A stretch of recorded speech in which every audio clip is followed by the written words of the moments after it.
Hi, my name is Abby Shaw. I'm in Arts 149, Group 6, and this is my gallery talk that I am going to do over the Descent of Amida and the 25 Bodhisattvas. This is the Descent of Amida painting. It is by an unknown artist. It was found in the 12th century, which is within the Kamakura period, which spanned from 1185 to 1333.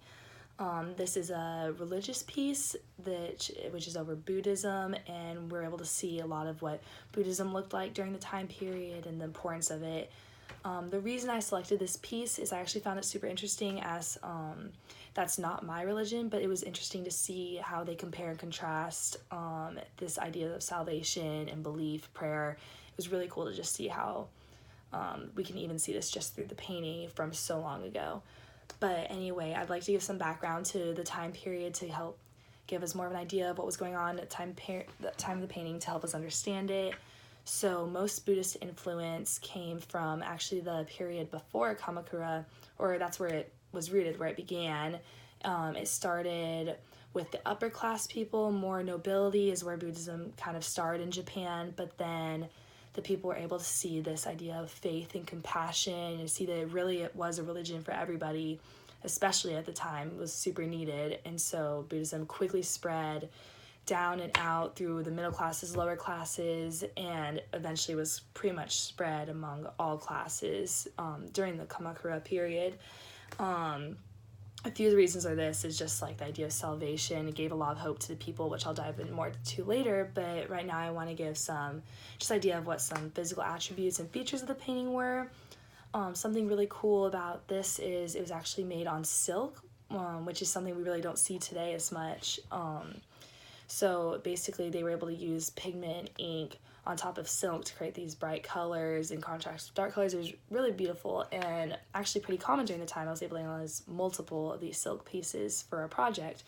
But anyway, we see a lot of bright colors, golds and whites, especially surrounding the Amida, just in contrast with the darker ones in the physical world, which we'll dive into a little more later, but just seeing what is to come.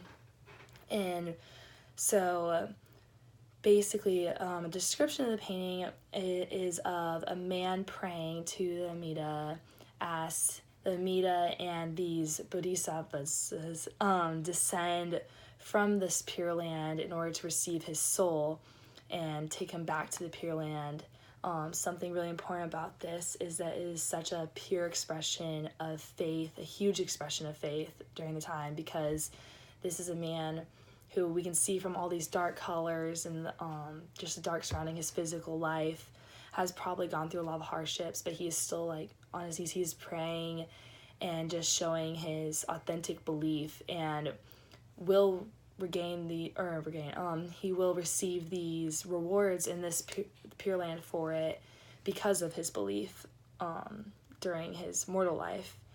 And so we see the Amida coming down, seeing this faith, seeing this prayer, and is just completely ready to take him back to the Pure Land because of this. And so some of the importance that we see here is that the audience, or anyone who sees this painting, is able to see this just super pure depiction of prayer and see that no matter like what hardships they're going from at the time, they could receive this salvation just through their belief in their prayer.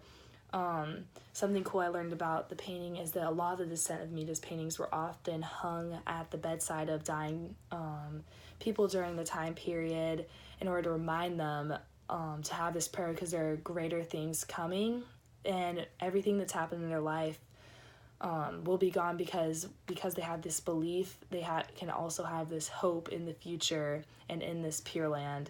So the painting really represented a lot of hope for just the people during this time. It was a great reminder of what could be to come for them.